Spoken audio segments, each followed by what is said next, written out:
guys, I just wanted to do a quick tutorial on how to do resin. I'm not super, sorry I have dogs so they're of course going to play right now, but I'm not like super experienced. I just started using resin probably back in like November, so, but at this point I've done probably like 15 to 20 rounds of it, so I'm feeling pretty confident, so I thought I would just do a quick tutorial. First I wanted to show you kind of what the products I use are. I use Art and Glow resin. I get it on Amazon. Another popular one is art resin, but I don't use that one. I have some. When these ones run out, I'm going to try it, but I haven't tried it yet, so I don't know exactly how good it is. I know in some of the rock groups there have been like people who have reactions to this stuff, so just be really careful. I personally don't, and I do wear gloves, but I've gotten it on my hands and I don't have a reaction. It doesn't really let off a lot of fumes, but just don't do it like in an enclosed, like a really small enclosed space. But it really, you're not using it that long, so I typically don't have a problem. So today, I use Art and Glow resin. I use these measuring cups. They're just plastic cups that they, you know, they're like they have like measurements on them. So I just, like, for something like this, I would just put one part up to like the 1 ounce mark and then the second part up to the 2 ounce mark and then mix them together. Some people use shot glasses and they just put like equal amounts of shot glasses and then they mix them together into like a different cup or something of that sort. I don't do that. I just buy these. I buy them in, you know, a pack of 25 or something on Amazon. And all the products I use, I will try to find like links and post them in the comments so that you can use them if you want to. I know a lot of people use popsicle sticks to stir. I don't, because other than that, I don't really have any reason to have popsicle sticks. So I typically use like a plastic butter knife. In this case, I'm out of those, so I'm using a plastic fork. Just something to mix it with, okay? I do use gloves, so that's kind of important. Otherwise, your hands will get kind of messy. Here's the rock I'm going to be resining today. This is a present for my boss asked me to make this for him for his future daughter-in-law. They just got engaged, so this is just an engagement rock of like the scene in which they got engaged. So it's kind of special, so I'm a little nervous, but it will look gorgeous once it's resined. So this is a big, heavy rock. What I use to hold up my rocks are these like old school pizza stands, you know, like where when you used to get pizza, they just like had it in the center to hold the pizza together. That's what I use. For this one, because it's special and heavy, I'm using 6 of them. Typically on a rock, I would only use 2. Like something like, you know, a normal size rock like this, I would only use 2. But I want it to be extra stable when I move it, so I'm using 6. The other thing that I use is, so the thing I put it on is just a baking sheet. It's a half size. I don't know the exact size, but it's like if you have a full sheet, this is like half sheet. And I use that, which is a pretty good size, and it's easy to move around while still remaining stable. And then I take silicone mat, put it in there, and the silicone, the resin doesn't stick to it, and originally I was like, well, I'll just pull the resin off, but even though it doesn't stick, it's kind of hard to get it off because it's like there's like drips and stuff, so it takes a lot of time, so I just leave mine dirty. But I just make sure that I give it a quick wipe with like a damp paper towel to make sure that I get like all the hair off of it. In my house, I have hair and I have 2 dogs, so like dog hair can get everywhere, so I just have to be really careful to just make sure everything is clear of like lint and hair and stuff. The little pieces of resin that get stuck on the mat, they're not going to do anything. So that's the setup. Pan, silicone mat. I have these where I have 6. I do the tabletop side up. And then I would put the rock on top of those, like so. And then I use one of these cover things. This is a 16-quart Sterilite storage container. It is the perfect size to fit on these baking pans. So you have to cover it because it doesn't dry. This, really can still sometimes be a little wet, like hours, like even up to the next day. It can still kind of feel a little bit soft. So you don't want hair and dust and stuff to land in it. So I use this to cover it once I'm done, and if it's perfect. And then it's all stable and complete, so I can just move it and put it wherever I want, because I have a 4-year-old, so I have to put it high somewhere. Okay, so, and then the last thing that I use is a heat gun. And this heat gun just gets the bubbles out of the resin, so, yeah, so that's what I use for that once I'm done pouring the resin on. So, to get started, I'm going to put on some gloves. Actually, dogs. Hey, dogs. Shh. Emma, Boomer. Stop. Stop it. I'm going to put my hair up. Just so that doesn't cause a problem. And, so I have this cup. I'm going to move my rock to the side. So I have this, like, table where I can really see. Put my gloves on. Now, when I do these resins, there's, like, one of the bottles is kind of runnier and one of them is kind of chunkier. And so I typically pour in the runnier one first and then the chunkier one after, just because it like feels like it measures better. I know some people do use a scale, and I have used a scale and I haven't noticed any difference. So the scale weight, even though I feel like that's probably not entirely accurate, if I do equal parts in grams between the two bottles, I have not had a problem. If I use this cup, equal part measurements, I haven't had a problem. So just, yeah, see, that one is like a gloopier kind of one versus this one, which just kind of pours really easy. So I start with this one. I don't know if that's right or wrong. This is what I do. And then for this rock, because I don't want to run out of resin, I'm just going to pour a lot. Even though I probably don't need that much, I'm just going to make sure that I don't run out, because I don't want to have to re-pour it. So I put it up to 2 ounces. I probably only needed 1 of each, but in this case, I'm going to just do 2. So then I did it to the 2 ounce, now I'm going to bring it up to the 4 ounce. If I have a whole ton left over, I have some other rocks I could probably resin, but I'm not too worried about it. So you can preserve resin and save it, definitely. I get more irritated if I don't have enough and then I have to remix it versus just wasting some. So, but that's just a personal preference. Okay, so here's the thing. So I'm going to set a watch. So when you're mixing it, you really need to mix it for about 5 minutes. So I'm just setting my watch so that I can just mix it. And don't worry when your hand starts to cramp, because mine does every single time. And it's a really big pain. But you want to just make sure you get it really good around the sides and around the bottom, just to make sure it gets really, really well mixed up.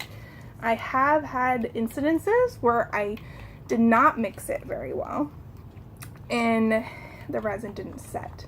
So the problem, and then the reason you know it didn't set properly is because I sand the back of my rocks once I'm done.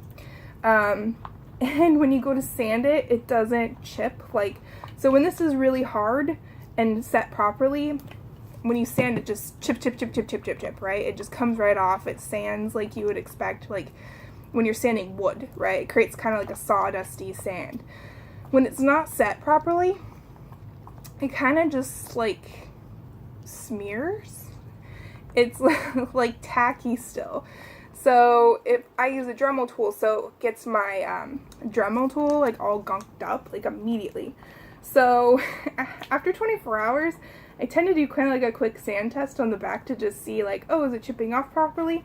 Or is it just like gloopy and sliding? Because if it is, then I'll just put another coat on the top without having to wait the whole 3 days. Because typically after 24 hours, if you do try to sand the back, it's just going to flake off. It's not going to be all slimy still. So those are just the tip. Now, speaking of finishing the rock, because I'm probably not going to do a video for that portion, you can Vaseline the back of your rock and the resin won't stick to it. So I know a lot of people do that. You just put Vaseline all over the back of the rock where you don't want the resin to stick, and then when you put resin on, once it's fully cured, wherever resin hit on the back of the rock, you can just peel it off. And it makes it really simple. I feel like whenever I try it, the finish just isn't exactly what I want it to look like on the back. So I prefer, and I have a Dremel tool, so I prefer to just pour it on and just let it drip all over the place. And I will kind of catch some of the drips from the initial pour, and then wait a little bit and then maybe catch some more. But I'm not going to catch them all. There's definitely going to be drips. And then I just take my Dremel tool and sand off all the drips on the back. With the river rocks, it doesn't look quite as good. With the Santorini stones, you really can't tell.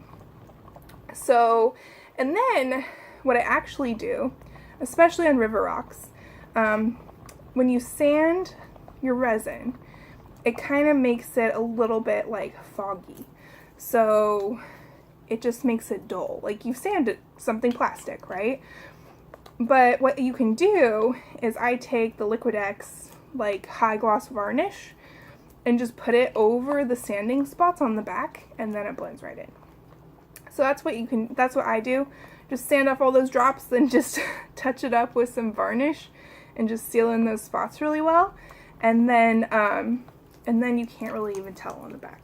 And I do, so another tip, because I'm mixing here and I don't really want to stop the video. And we're already 4 minutes in. Good. Another tip about the Santorini stones, if you are using them, is if you want them to preserve any sort of sparkle on the stone, you can spray them with like a satin spray before you seal them, and it will keep the sparkle. So it will keep it, because when you put resin on it, it will look wet, you know, or if you use like a high glass spray on it, it keeps it looking wet, and the sparkle in the Santorini stone doesn't show when the rock is wet. So if you spray it with like a satin first, it will keep it from doing that.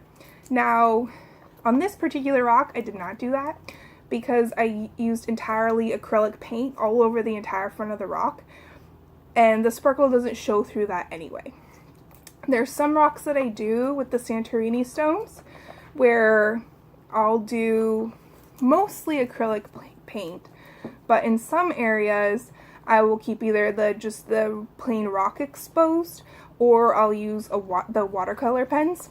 And the watercolor pens, the sparkle really shows through them. So in those cases, I would make sure to use the satin spray before I put resin on, just to keep the sparkle from fading, because I'm actively trying to preserve it in those pieces. So just making sure I got all the sides. And when you look in the resin mixture, there will be bubbles, but that's okay because we'll air bubble them out, so don't be alarmed by that. Just make sure it's really, really mixed well. That's kind of the resin fail area, is when your resin's not mixed up properly. So I just timed out 5 minutes. We're at 6 minutes, so that's good. And I'll show in the video kind of what if I can get it right, what the mixture looks like. So you can still see bubbles and stuff in it, but we'll be able to heat gun those out. Okay, so take my resin, put it aside. I'm gonna bring my rock back here, and just want to make sure. So one thing I like about these Amazon silicone mats that I use, and the baking sheet, and this thing, is that if I keep my rock within the border that's on the silicone mat, you see this like gray border here, then I know that the cover will fit over the top. In some cases, I have not used this silicone mat or this system, and then my rock is sitting there, it's all nice, and I try to put my cover on, it doesn't fit. So that's kind of why I like, oh, this is my favorite system. So one thing about this resin, sometimes I do let it sit. I'm not going to today. I'll let it sit so it has a 40-minute workable time. If I'm doing one rock like this, sometimes I'll let it sit like all the way to 30 minutes. And just continue to mix and continue to mix occasionally. And then it kind of makes it a little thicker. I haven't been able to positively like identify if it reduces bubbles. I don't think it does. If you do let it sit though, the resin will start to get kind of warm, which is kind of weird. But in this case, because it's the video and I'm probably going to do 2 coats of resin on this rock anyway, I'm not going to wait, I'm just going to pour. So what I'm going to do is just take this here and just pour it on the rock. So it's pouring, and then I'm just going to spread it out with my fork. Now obviously most people use popsicle sticks, but I really don't think the fork is any different. And the resin's self-leveling, so in some cases I have had it not self-level properly and it appears to be warped in areas. And I don't think, and in those cases I think it's because my mix wasn't properly done. And it's almost always resolved by just doing a second coat. And the one thing I find with the resin too is it's nearly impossible to get out all the bubbles, even with the heat gun, even with watching it like a hawk. Because I'll watch it and heat gun out bubbles for a couple hours, right? But eventually I have to like go to bed. And there will inevitably be like one bubble. Most of the time, if I just do a second coat, it goes away. So that's something to keep in mind. If your bubble is really bad in between coats, you can sand down and before you do your second coat. I have found I don't really need to do that. So those are just some things that I found. Obviously, it's kind of one of those trial things. You have to try it on some practice rocks first until you're kind of comfortable putting it on your, your important work.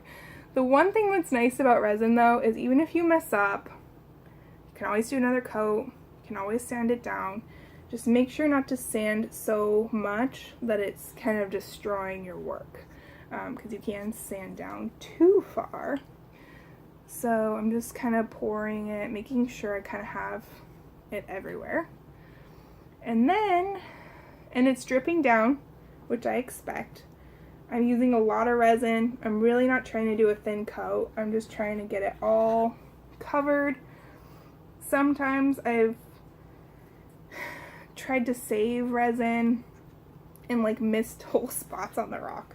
So on this one, because this is just so special, it's not one that's, this is probably one of a rock I'm like most proud of out of the work I've done. So I'm really just,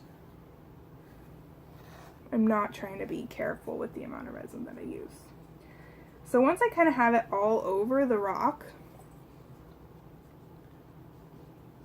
then I'm going to risk getting my fingers.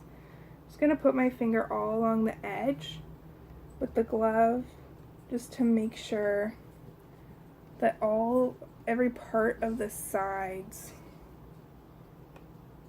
are covered.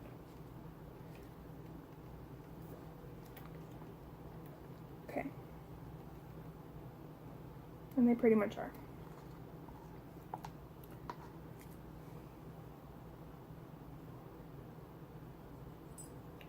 Okay. Looked a little thin on this corner here. Okay, so now I'm at the point where I need to heat seal it. So I'm just going to take off my glove, get my heat gun out, or not heat seal, you know what I mean, pop the bubbles. Okay, so I just put it on the low setting, and there's going to be visible bubbles that you'll see that are like bigger than the rest of them. You definitely want to get those, but there's a ton of tiny little bubbles.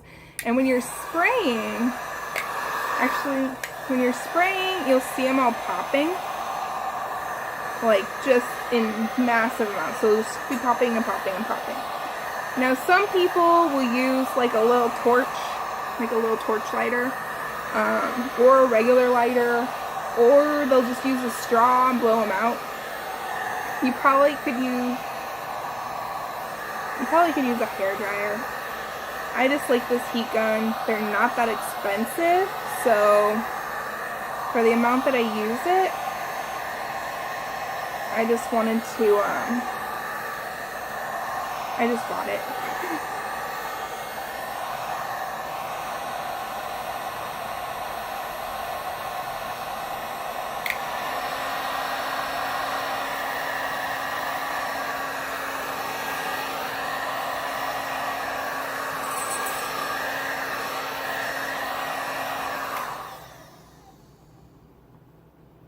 And I already see like a couple defects I'm not going to be able to get out with this first coat.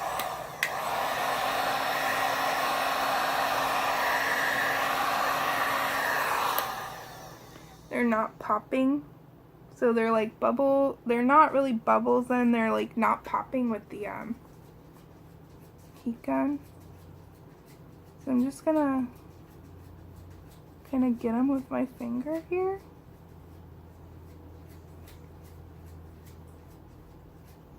And kind of smooth out the areas, and then blow heat gun on the way.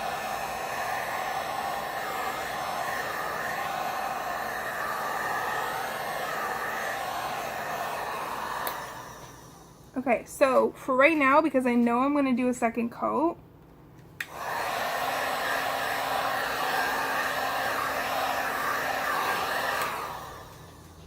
I'm just making sure I don't have any huge bubbles that are like super obvious, or hair. Hair is a bad thing to get stuck in here because then it will be preserved in your art forever. So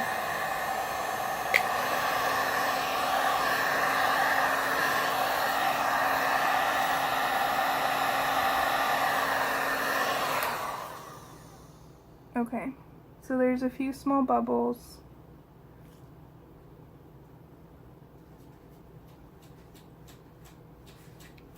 Okay, so this little bubble defect here that I have, it's actually a hair. So I just pull it out. You can find the hairs because they're usually like, there's like a bunch of bubbles, it looks like, attached to them, and they're not popping. So I have a little bit of resin left over. So I'm just going to pour it on the area because now I've just kind of messed with it. And just kind of even it out with my finger. It is self-leveling, but if you wait too long, then it can, that's another thing that can warp it. Like, you know, I said sometimes I wait till the closer to the end of the workable time. Well, then it makes it harder to get it even.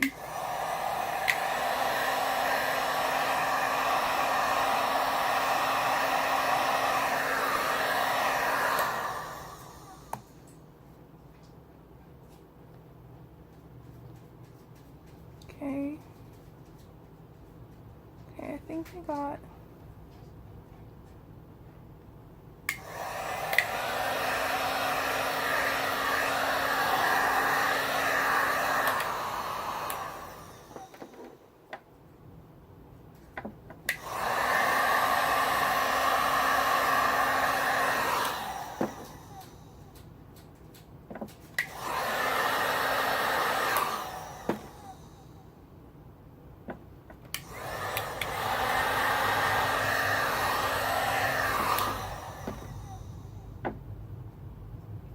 Okay, so at this point, I've kind of made sure there's no hair.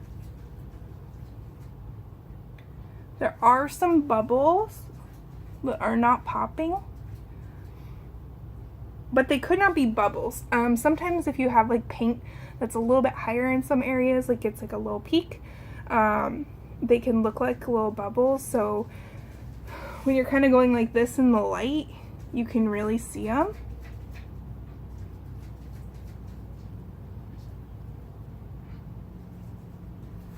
Sorry, I just really paranoid about hair.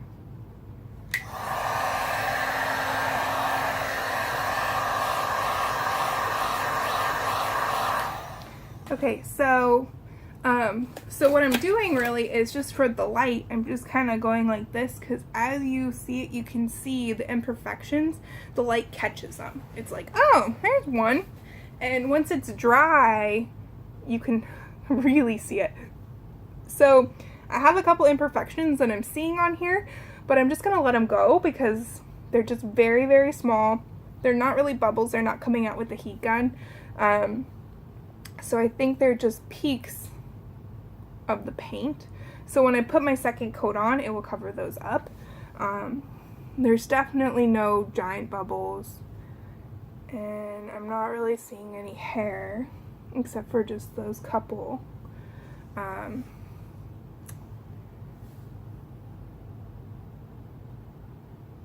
There's a little imperfection here. Let's take my fork. And I'm just going to take my fork real quick, or your popsicle stick, or your butter knife, and just kind of run it along the bottom, just to get all the drips off right now. And then I'm going to call it a night. And I'm going to put my cover over it, which this cover I clean really well before I get it ready. And I really inspect it to make sure there's no lint or hair or anything in it. And then I just put it under the cover. So now it's going to be under the cover for, I leave it under there for at least 24 hours. Depending on what resin you use, it might have different curing times. I know some people are like, I can handle after 12. I just leave it under there for 24 because I don't want to mess with it. It's fully hardened after 72 hours. So once it's been a full day, I pull it out, I inspect it for defects, and I decide if I'm going to have to do a second coat or not. Like I said, I'll do a sand test on the back just to see how it's setting. So if it's kind of smeary and yucky, then I know for sure I'm going to do a second coat. I assess the amount of like imperfections and bubbles are in the resin coat. If it's just one, I tend to let it go. If it is like, oh man, there's a patch of them, or this kind of looks weird, then I'll just do a second coat. And I'll do it on after the first 24 hours. I don't usually wait for it to be fully cured before the second coat. So, and I kind of do that process. So it's like, oh, I'll do my second coat, see how it goes, wait 24 hours, inspect it again. Sometimes I have to do a third coat. I don't usually go over 3 coats, but I have done 2 often, and I've done 3 on occasion. So yeah, that's kind of resin life. If you have any questions for me, please just comment, and I'm happy to answer within my scope of knowledge of things that I know. So if I know the answer, I'll tell you. And again, I'll try to find links to all the stuff on Amazon when I ordered it, just to post in the comments in case you want to buy the stuff for yourself. And yeah, that's Resin 101. Okay, thanks.